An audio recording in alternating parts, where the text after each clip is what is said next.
Why is Donald Trump stoking animosity? I ask the question because, in my opinion, politics is all about reconciling the conflicting interests between the various groups in society in a way that guarantees that those groups can live alongside each other reasonably peaceably. Now, I'm not pretending that that doesn't mean there won't be bias in the way in which those conflicts are resolved. We all know, for example, that there have been parties in most democracies which have been biased towards those people who work, and other parties that have been biased most towards those who have wealth. And that is part of the political process. But at the end of the day, politics has been about working out how those groups can coexist by easing to sufficient degree the conflicts that might arise between them so that they can live in some state of harmony. But that is not what Donald Trump is doing. Donald Trump is clearly going out of his way to stoke animosity. He's removing people's human rights by now saying that an Act of 1798, which he has already used to deport people to Venezuela, even though it only applies in wartime, might also be used, for example, to allow state officials to walk into anybody's house without a warrant. That is an act of animosity. He's threatening people's education. He's threatening many people's healthcare. He's threatening to withdraw Social Security from people because the courts are questioning whether Musk is entitled to all the details on every Social Security claimant in the country.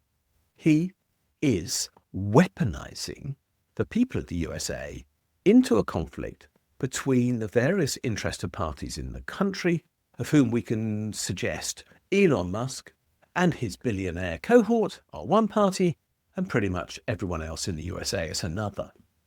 This is not a way to try to find a solution to living in harmony. This is a way to create strife and disorder and disunity and chaos. So, is this deliberate on Trump's part, or is it an accident of what he happens to think he should do because he believes government is too big? Or is there something else going on here? Is he not even trying to do politics? I asked that question quite deliberately because it's occurred to me. In a discussion I had recently, we actually talked about the fact that Trump might, in this sense, be a post-politician because he isn't trying to do what every other politician who's got to the White House has done, which is to some degree hold America together. He's actually trying to blow it apart. And in that sense, he is a fundamentally different character from all who have gone before. Now, I can't answer the question as yet because we're watching this play out in real time. Trump has only been in office for a couple of months. There is a long way to go as yet, even before the midterm elections, when the first chance to clip his wings does electorally arise. But it is clear that we are on the path to something completely unknown. And that is a country which is being set up by its president to be at war with itself. I am, frankly, incredibly worried about that. And I don't see why I shouldn't be. I don't see why anybody watching this video shouldn't be. We can't live in such a state for very long. We are temperamentally not suited to living in conflict. We are naturally peacemakers. Sure, we can all handle a bit of aggression every now and again. And sure, we will have to resolve our disputes sometimes, very hopefully peacefully. But the point I'm making is we will always try to resolve conflicts. And the vast majority of us will feel very much better when we have.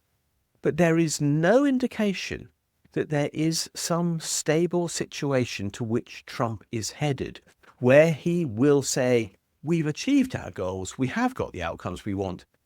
He appears to simply want to punish the American people for being and having in the past wanted a government. And in that situation where conflict is at the very core of his governing method in this second term as president that he is now enjoying, I can't see how his government ever reaches a point of stability where it can succeed in delivering anything for the benefit of people instead of delivering destruction for the harm of people. We are living in dangerous times as a result, and we have to hold our breath and just hope that somehow or other something might change, and we might see an end to Trump's animosity and a restoration of some sort of peace.